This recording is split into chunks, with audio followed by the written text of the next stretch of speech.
Hello all, welcome for the next algebra session. We are back with our next topic, which is logarithms. So we have already looked at questions on equations recently. We have looked at basics of algebra, linear and as well as quadratic equations.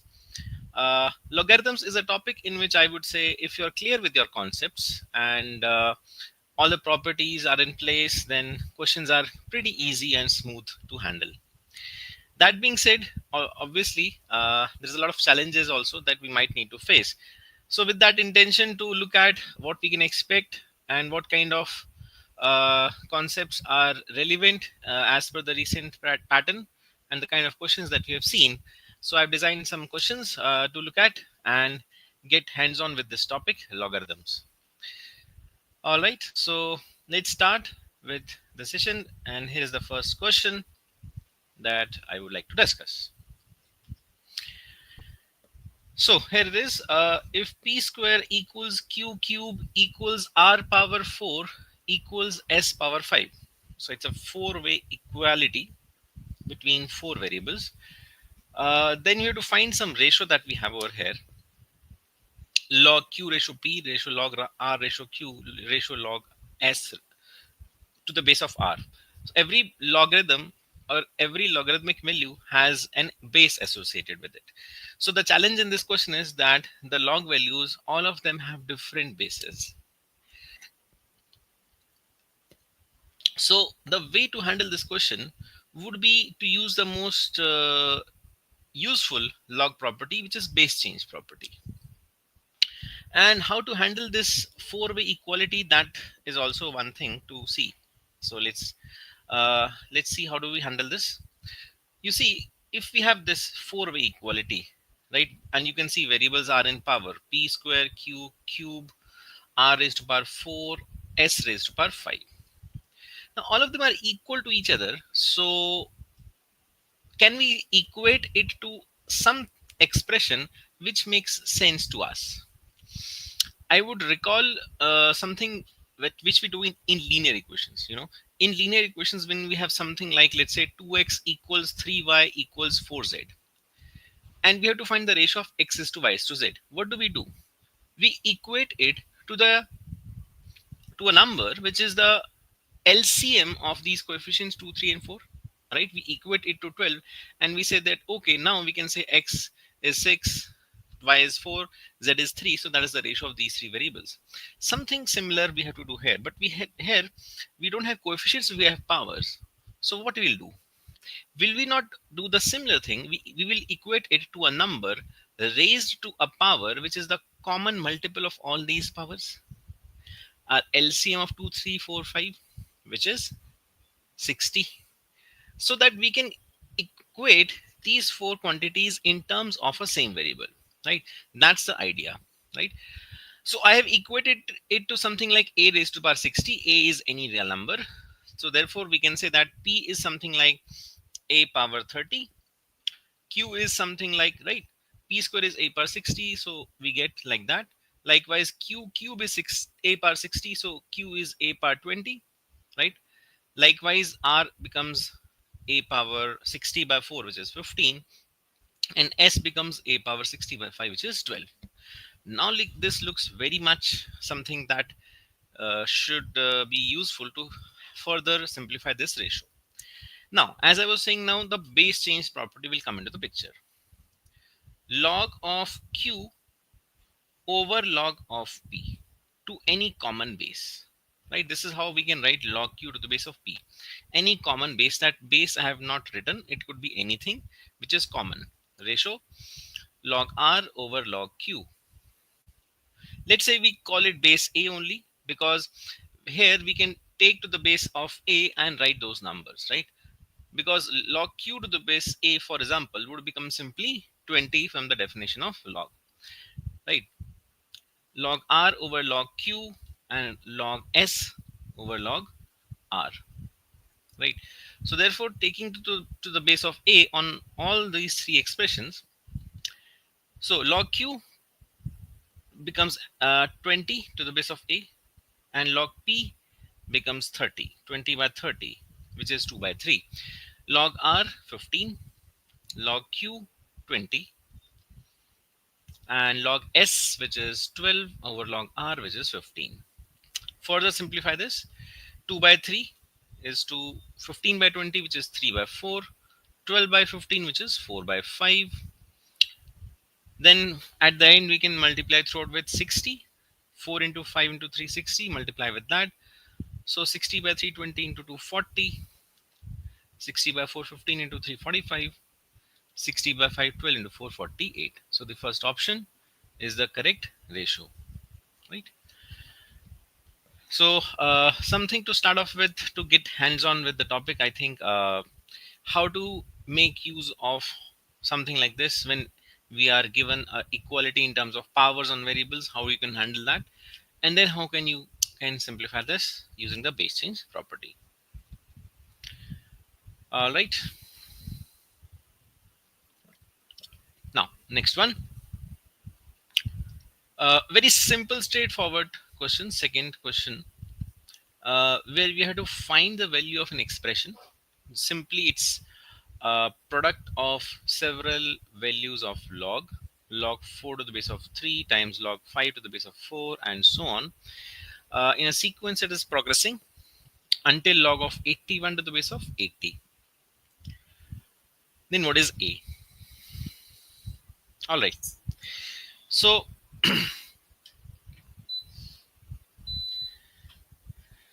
the options are, first three options are very nice integer values. Fourth option says it's an irrational number.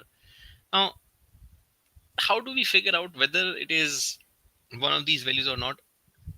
As we did in the previous question, again, uh, we have different bases of log, right? Whenever we see an expression like that, the idea is always to convert to the common base, as we did in the previous question, right? So we can write all these terms as log 4 to the base of 3. Again, let me remind what property I'm using. I'm using the property like that log of x to the base of a is log of x to the base of k over log a to the base of k. That's your base change property, right? So using that over here, log 4 to the base of 3 is log 4 over log 3 to any common base. I'm not mentioning that base, it could be anything. And I'm keeping it common throughout. So you sometimes can keep the base silent if you want, right? You know in your mind, okay, there is some base which I'm not writing, it is common to all the terms. And continuing like that, log 5 to the base of 4, so log 5 over log 4. You can now see that the things will start to cancel off as we keep on writing, times log 6 over log 5, and so on. It will go until, let's say the term before this would be log 79 to the base of 78. So log 79 over log 78. Then this term, which is log 80 over log 79. And last term, log of 81 over log of 80. So as I was saying, things will cancel off, right? Log 4 cancels, log 5 cancels, log 6 will also cancel with the denominator of the next term, and so on. Things will keep on cancelling off. So that's the whole point. From the end, this log 80 will cancel with this one, log 79 will cancel with this one, and this log 78 in the denominator will also cancel with the numerator of the previous term. So I think everything goes off except for this numerator over here and this denominator over here. And you can see that these numbers are quite interlinked because they are powers of the same number. It is log 81 over log 3, right? To any common base, which is as good as log of 81 to the base of 3. And which is finally obviously 4 because 81 is nothing but 3 power 4. So yes, option A itself is the correct choice. Answer is 4. So a very simple application of the base change property once again helps us to crack this one.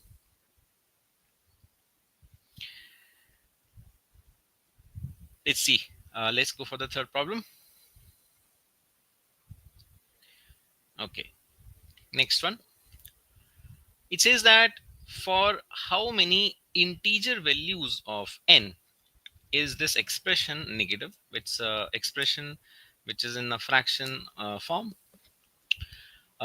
Both numerator and denominator have the terms of log. So we have to kind of solve an inequality involving logarithms. Now, how to solve an inequality with log, right? You to go for the base idea that when will a fraction of the form something uh, like x over y kind of thing, right? This is x, this is y.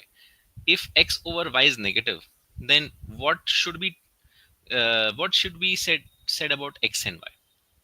Obviously, if x is positive, then y should be negative, or other way around, x should be negative. If x is negative, then y should be positive. In other words, x and y need to be of opposite signs so that the fraction is negative. So here we need to analyze both the terms one by one. So when will the numerator be positive? When will it be negative? Let's analyze that, right?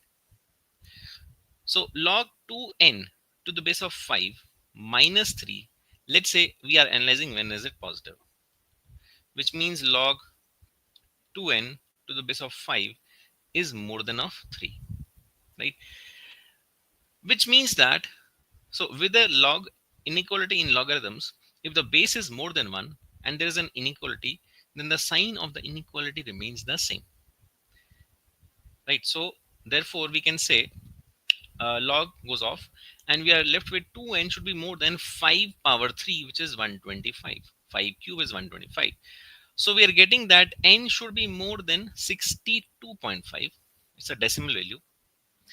So when is x positive? X is positive when n is more than 62.5. Since we're looking for integer values of n, so let us say that x is less than 0, means negative, for n less than equal to of 62.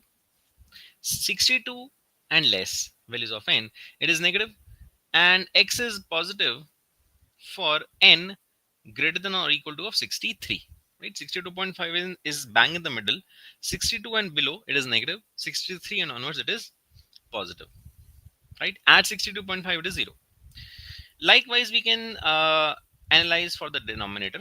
So log to the base of 3 of 4n minus 5 is more than 0, means this is more than 5, which means that 4n is more than 3 power 5. 3 power 5 is 243. So again we are getting something in the decimal value. So we are getting that n is greater than 243 by 4, which is 60.75, right? 60.75.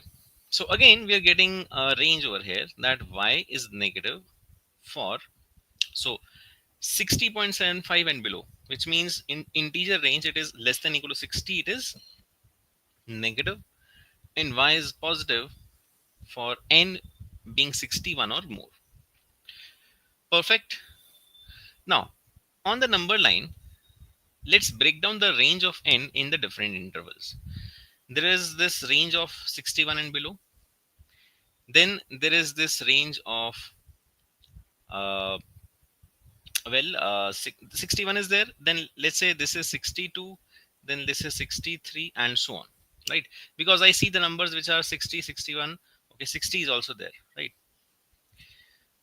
So at 60 and less, both are negative, right? This is also negative, this is also negative. So here the inequality is not going to be satisfied, right? At 61 the y is positive but x is negative, so here we do have opposite signs, right? At 60 both were negative, so not satisfied. At 61 x is negative while y is positive, right? At 62 x is at 62 it is x is negative and y is positive. So yes, here also it is satisfied. So 61 and 62 we have opposite signs for x and y. At 63 and onwards both become positive. So again here we don't have any further solutions. So only for 61 and 62 this is satisfied, and that is the answer, that there are two values of n, right? So in this way, we can analyze something like an inequality also, but this is a pretty different kind of an inequality, not something that we can solve like an equation with variables, but we have to analyze both the terms separately because of the nature of the logarithmic function, right? All right. So this is how we can do this. Now, I have okay. So now a very interesting question. Next one, uh, involving a lot of mixed concepts, overlapping ideas. Uh, how many values of x satisfying the equation? This one, mod x equals log to the base of 5 of whole bracket 3 sin x plus 4 cos x minus 1. Options are 0, 1, 2, infinitely many. Very interesting. Mod is there, a trigonometric function is there, log is there, everything put together. A perfect kind of question. And this question is something on the similar pattern, I would say, of some of the recent year questions. What is the idea? Let's see. As the first step, what we can do is, let's say we bring this one on the left hand side along with mod x. And we say that mod x plus 1 equals what we have on the right hand side, this thing. Now, there are some basic things of trigo which are required in this question, right? Let me state what are those. If we have any function fx which is a sin x plus b cos x, if we have a function of trigonometric function involving a sine and a cos and a combination of them put together and with coefficients involved a and b, a sin x plus b cos x, then fx has a range that it lies from the negative to the positive of the square root of a square plus b square. That is the range of this function. That is within this range of values, fx will take the values. Means the maximum that it can go is root a square plus b square, and the minimum it can go is up to the negative of the same value. Right. So that's one key point which we need in this question, because we have something of that kind. You cannot solve this equation, try to understand algebraically. You have a lot of mixed functions. Mod is there, log is there, trigonometry is there. So you cannot solve this equation.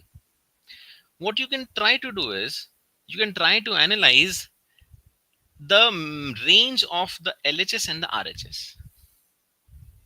Given that on the right hand side, 3 sin x plus 4 cos x, and as discussed over here. So if this is what I am calling as fx, log to the base of 5 of this thing, if this thing is fx, then this fx lies between minus 5 to plus 5, because root 3 square plus 4 square is 5, 3 4 5 is a triplet, right? So if this I call as a fx, then this fx lies from minus 5 to plus 5, and there is a log to the base of 5 on that. So what is the range of the RHS? Can I say RHS right hand side? Obviously fx. So now, since there is log to the base of 5, you cannot go for the input cannot be negative, input has to be positive, right? So for when the input is very small, positive value like 0.0001, we know that log value is going towards negative infinity, right? And as it progresses at 5, what will be the value? Log to the base of 5 will be 1. So can I say RHS is less than or equal to of 1? That is its maximum value, and it can go up to negative infinity. And now come to the RHS. Do you LHS? Do you see what is going to happen on the left hand side? Do you see that left hand side is 1 or more? Because mod x is something like x square. Just like x square is never negative, so mod x is also never negative. Mod x is also greater than equal to 0. So mod x plus 1 is greater than equal to 1. So now do you see there is um, a balance which can only hang in the middle when they are each equal to 1. The LHS and the RHS can only meet at 1. This is going, this left hand side is trying to go 1 and above, this right hand side is trying to go 1 and below. They can only match at 1. So this equation can only be satisfied if both expressions are equal to 1. Now, for that to happen, if it is possible that this equation is satisfied, then that value of 1 must be achieved for the same value of x. Only then it is valid to say that yes, we have a solution, right? Now, so therefore we have to check that what makes LHS go 1, what makes RHS go 1. If LHS has to be 1, what should be the value of x? If this has to be 1, obviously mod x has to be 0. Mod x has to be 0 means x has to be 0. This is what left hand side says. Okay, I will go 1 for x equal to 0 only. What does RHS say for x equal to 0? What is the output for x equal to 0? Log to the base 5, 3 sin x, sin 0 is 0, cos 0 is 1. So this becomes 0 plus 4 into 1, 4. Now this is not 1. This is log 4 base 5. So this is not matching. So the LHS and the RHS are not equal to 1 for the same value of x. So there is no solution. 0 is the answer.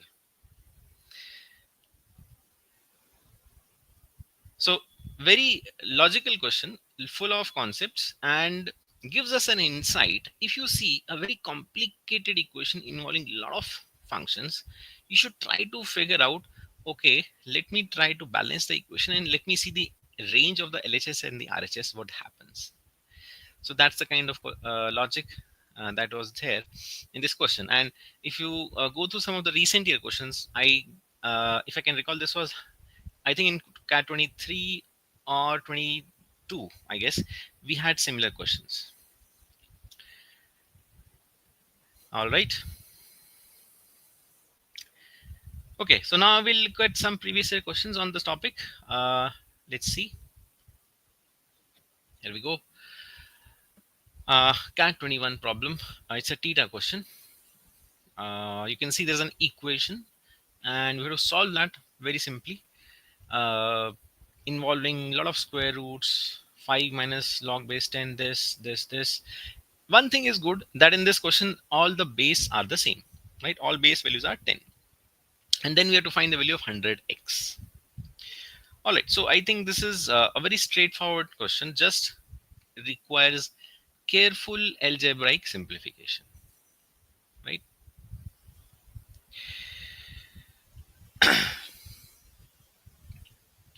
All right, let's see. So I see this constant 5, right? Let's bring all the rest terms on the right hand side and let's simplify all the terms, right? Okay, now we know that when there is a summation of logs, then we can take the product of the things. Means log x plus log y plus log z and so on equals log of x into y into z and so on, right? So with that being there, and also if there's a minus sign, it goes in the denominator. So if log x minus log y is log of x upon y, right? So this is log to the base 10. So root 1 plus x in the numerator, because this goes in the right hand side, root 1 plus x. And this 4 times log base 10. So this 4 I'll take on the power with root 1 minus x. So this root 1 minus x power 4 becomes 1 minus x whole square. And with the minus sign on the right hand side, so I'll write 1 minus x whole square. Let me write one step before this so that it is very clear what I'm writing. Let me just do that. What I'm saying is that 5 equals log to the base of 10 of root 1 plus x minus log to the base of 10, this root 1 minus x, and this 4 comes on the power, because we know the rule that n times log x is log of x to the power of n. So using that property, right, this becomes log to the base 10 1 minus x the whole square, root 1 minus x power 4, right? And plus log base 10. Okay, can I say that this is as good as minus log base 10 root 1 minus x square, right? Because log of 1 over x is as good as negative of log x, right? So therefore now combining all the terms, we can say log base 10. So whatever is in the minus sign will go in the denominator. So root 1 plus x, and this minus sign, so this thing will go in the denominator. So 1 minus x the whole square, and this also minus sign, so it will go in the denominator, right? So this will be root 1 minus x square, which I can write as root 1 minus x into root 1 plus x, right? A plus b, a minus b, right? This is not x square, this is root 1 minus x, root 1 plus x. This root 1 plus x cancels off. I only see 1 minus x remaining in the denominator. And the power on this is log base 10 of 1 over 1 minus x to the power of 2 here and to the power of half here. So the power on 1 minus x is 2 plus half, which is 5 by 2. So this is 1 minus x to the power of 5 by 2 in the denominator, which is as good as 5 equals negative of log base 10, because using this property, so this is in the reciprocal, so taking minus signs outside, minus of log base 10, 1 minus x power 5 by 2, right? Okay, so finally I have simplified the whole equation in terms of just one expression, right? Now I guess we can do something. We can do the basic step of simplifying the things, right? Which means it's log base 10, so taking the anti-log on both the sides, right? We can say that minus 5 equals log base 10 of 1 minus x power 5 by 2. 5 by 2 finally I can take outside, and this is 5 by 2 outside, right? Taking the power outside, and now this 5 also cancels, and this 2 comes over here. So finally log to the base of 10 of 1 minus x equals minus 2, right? Okay, finally therefore we get 1 minus x, 1 minus x is 10 raised to the power of minus 2. 10 raised to the power minus 2 is nothing but 1 over 100, or 0.01. 1 minus x is 0.01, which means that x is 0.99. X is 1 minus 0.01, which is x is 0.99. So what is 100x? 100x is 99. Perfect. So just careful simplification was required over here, right? And that is what algebra is mostly, right? It's simplification of the terms. So therefore the moral of the story, I think, is don't get bogged down by the way the equation looks like. Oh, it's so complicated, what do I do with it? Just handle it step by step, right? So that's what I'm trying to show you, right? As the saying so goes, dar ke aage jeet hai, right? So just take it as it comes, it will get done, right? Okay, so with that spirit, let's see next one.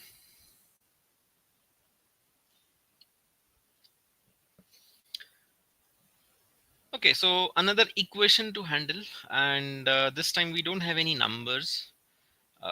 Means everything is in terms of variables a and b, and base is x, and we have to find the value of a square by b square plus b square by a square from this equation. Again, a very good question that came in CAT 2012. Let's see what we can do with this one. Let's take it step by step. So on the left hand side, you can see that we can combine the terms very simply, and we can say that log to the base of x, right? This minus this, so it will go in the denominator, the second term. So a minus b over a plus b, right? Log to the base of x of a minus b over a plus b very simply equals log to the base of x of b by a. So the very first step tells us that you have log to the base of x on both the sides. So whatever you see in the as the input on both the sides are equal. So right, the log thing just gets cancelled off in the very first step. And now you just have a purely algebraic equations with variables, which says that a minus b over a plus b is b by a. We are out of the logarithmic picture now. We just have this equation and we have to deal with it and get the value of a square by b square plus b square by a square, right? So how do we proceed from here? The that's the interesting part, right? Okay, so let's handle this. uh, let's cross multiply and let's see what we can do. So we get a square minus ab, a square minus ab equals over here ab plus b square. Perfect. Which means that mhm, a square minus 2ab minus b square equals 0. Okay, we have to find a square by b square plus b square by a square. uh, you see, looking at this expression, what I'm thinking is I have to deal with the fraction a by b over here, right? If I call a by b as the ratio r, then what I have to find basically in that form is the value of r square plus 1 by r square. Yes or no? Right? A square by b square is r square. B by a the whole square is 1 by r the whole square. So I have to find that. And I have done a lot of work on this kind of expression in my previous sessions, right? We have done this many times, right? Uh, Now seeing this, I feel that if I divide this equation by b square, I'll get an equation in terms of r, right? If I divide this equation throughout by b square, I'll get a square by b square minus 2a by b minus 1 is 0. Now everything is in terms of r now, and I can say that this is r square minus 2r minus 1 is 0. So I have a quadratic equation in r and I have to find the value of this. R square plus 1 by r square reminds me that, okay, if I know the value of r plus 1 by r, then the very next step gives me the value of this, isn't it?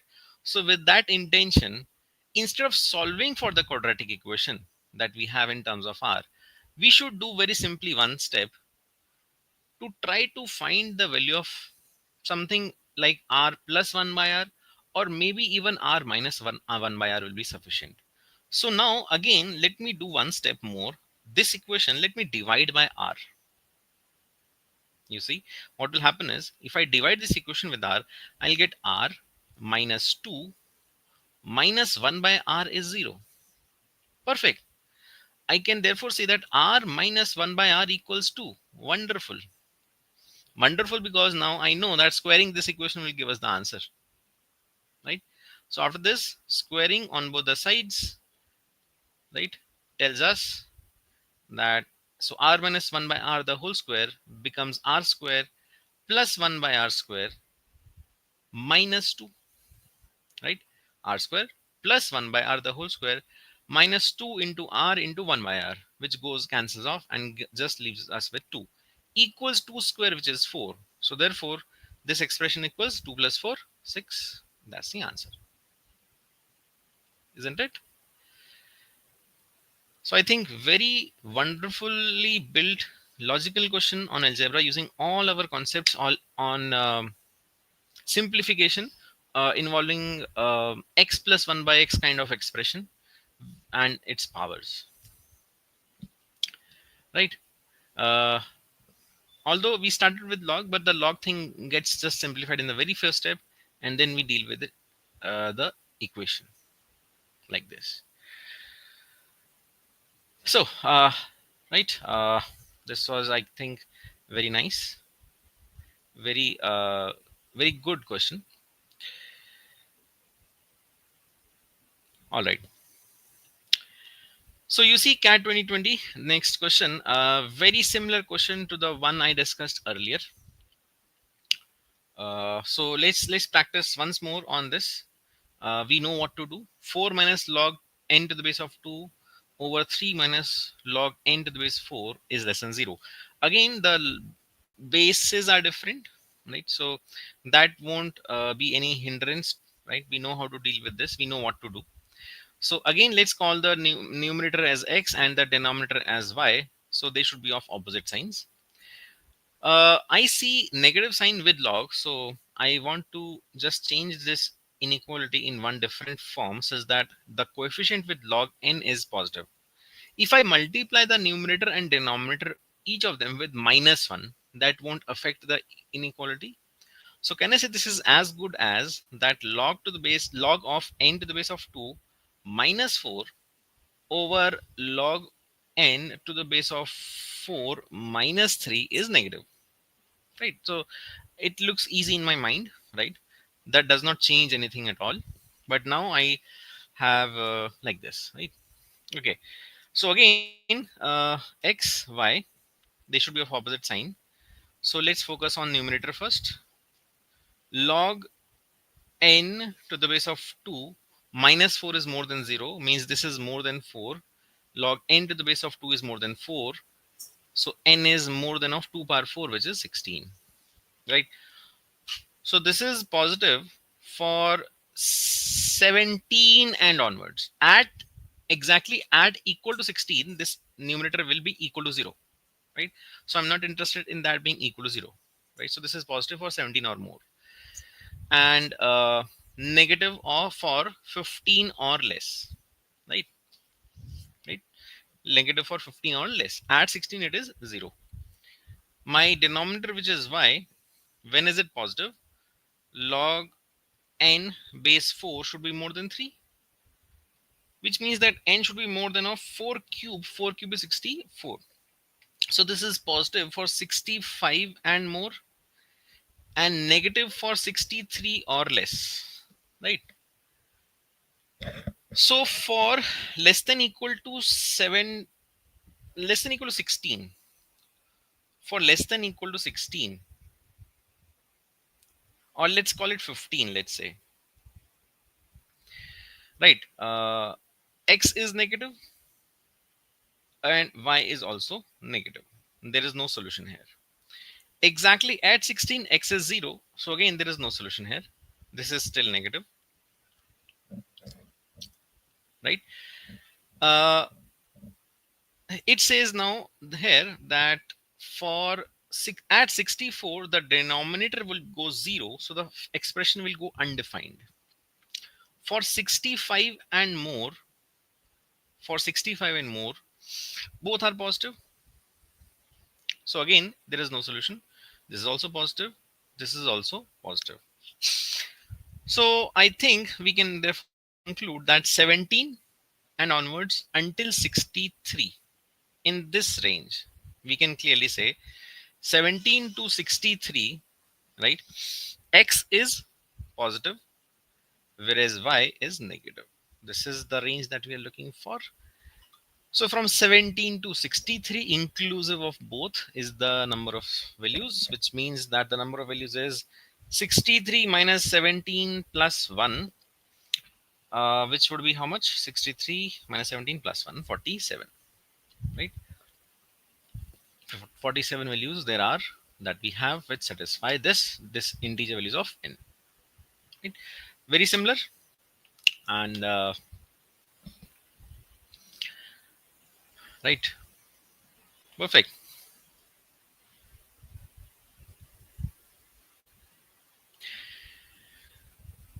Okay, let's go for the last question for today's session.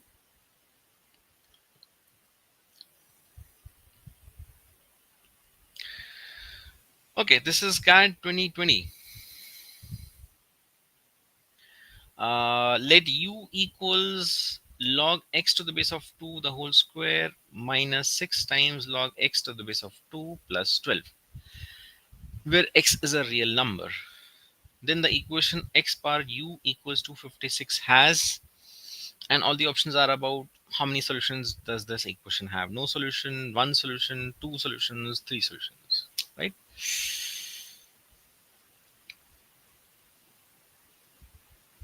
Kushi has asked a doubt over here.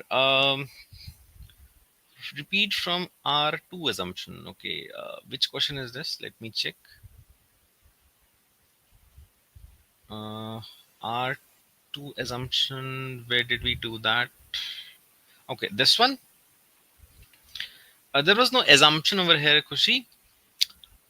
We just solved the equation, which means that we have expressed a by b, the fraction a by b, or the ratio of a over a raised to b, as a ratio as r. So therefore we can say that this expression is nothing but r squared plus 1 by r square, isn't it? So once we got this equation, this one over here, right, Kushi, we cross multiplied, simplified, we got a quadratic in terms of a and b, dividing which by b square. We can see that this equation that we have over here, this one, is basically quadratic in terms of r. So the question becomes that if this is the equation in terms of r, then what is the value of r square plus 1 by r square, isn't it? Right. So then further what we did was to basically we got the value of r minus 1 by r from this quadratic by dividing this equation with r in this step, and we got r minus 1 by r equals 2, and then we squared both the sides. We just got the value of r square plus 1 by r square. Right, we have done this simplification many times in my earlier sessions of algebra, that if we know the value of, if we know the value of x plus 1 by x or x minus 1 by x, then we can always get the value of x square plus 1 by x square. Right, Kushi? So no assumption, just simplification question was.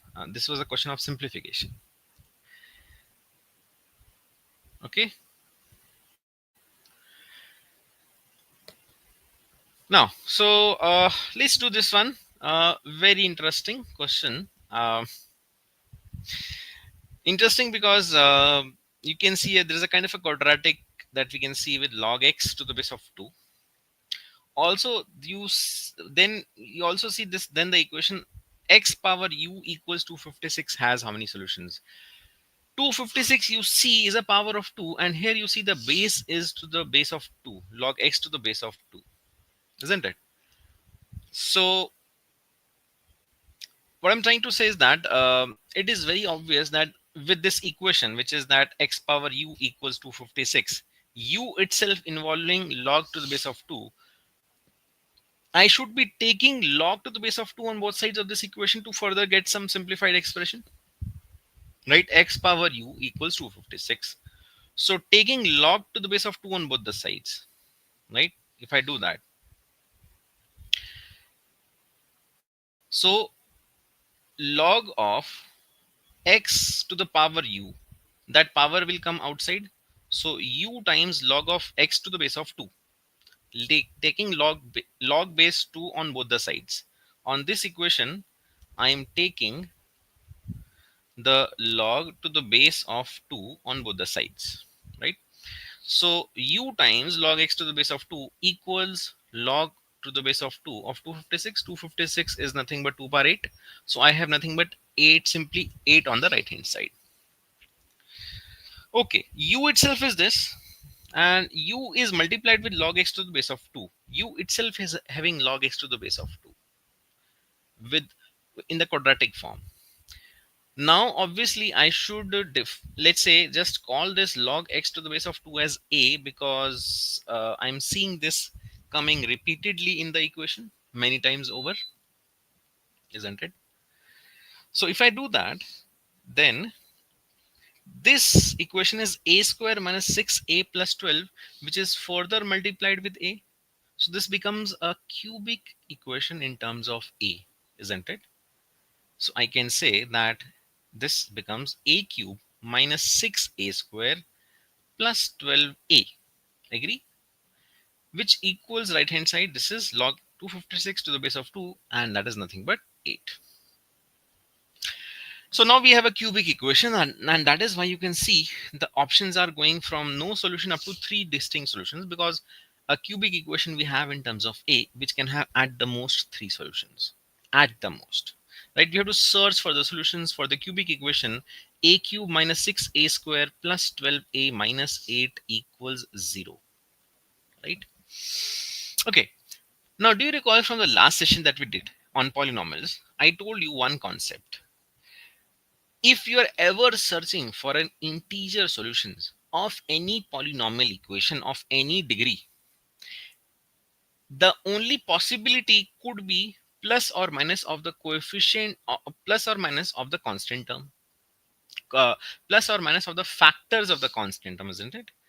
Here we have the constant term as 8. So factors of 8 are 1, 2, 4, 8. So the possible roots, if there are any integer roots, the only possible roots could have been plus or minus of the factors of 8, which is 1, 2, 4, 8. So you should do hidden trial with only these numbers.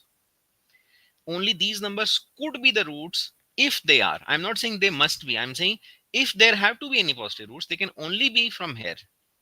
So we should do our hidden trial with 1, 2, 4, 8, right?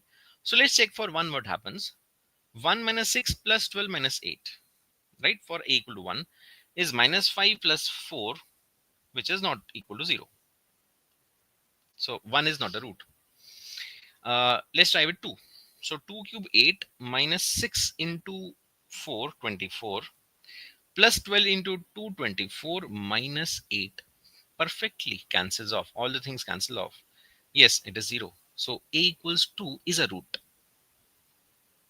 Okay. Now you see, if a equals 2 is a root, looking at the way this equation is written, one thing should strike you. I am seeing alternating signs with the coefficients.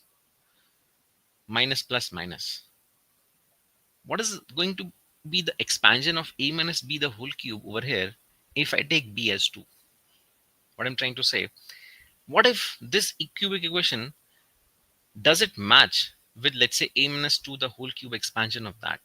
Because I know that 2 is a root, so a minus 2 is a factor. What if it is a repeated root? Just check for that.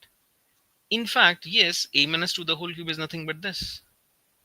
A minus 2 the whole cube will be a cube minus 3a square into 2, which is there, 3 into 2 6, plus 3 into a into 2 square, 2 square 4 into 3 12, that is there, and minus 2 cube 8 is there.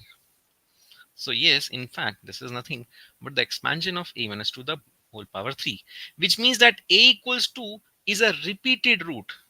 It is repeated thrice, right? Now, I just said this very randomly and abruptly, isn't it? Oh, it's the expansion of a minus to the whole cube. You might say, what if I don't recognize that? You see, if you have figured out that a equals 2 is definitely a root, and if you had divided this cubic expression with the factor of a minus 2, you would have been left with a quadratic, which would have been the expansion of a minus 2 the whole square. You would be getting the factor, which is a square minus 4a plus 4. And then you would have realized, oh, it is the fact that a equals 2 itself is a repeated root. So this equation has only one solution, which is that a equals 2. In terms of x also, there is only one solution, right? We are looking for solutions because we are looking for solutions not in terms of a, but in terms of x. A is something that we have defined over here in terms of log x base 2. So log x base 2 equals 2, which means x equals 2 power 2, x equals 4 is the only solution, right? So exactly one solution. All right. So I hope this makes sense, and I hope that again we have touched upon a lot of concepts. Some of them I have repeated, which I have already discussed earlier, and also some mixed concepts were used in some of the questions. Right. This is what algebra is all about: simplification. Right. And as I said, not getting bogged down with the things that you see. Obviously, algebra looks a little bit intimidating sometimes, but that is the thing. If you just take it as it comes, right? If you take it on its face value, there's nothing that cannot be done. All right. So, uh, still any doubts, any confusions on anything? Do let me know on the chat box. I'll be uh, taking care that nothing is left out. Uh, right? No doubts should be there. I hope this makes sense. Uh, so just stay in touch and uh, leave me any comments that you want to, anything you want to ask, any suggestions. I'm always looking for that, right?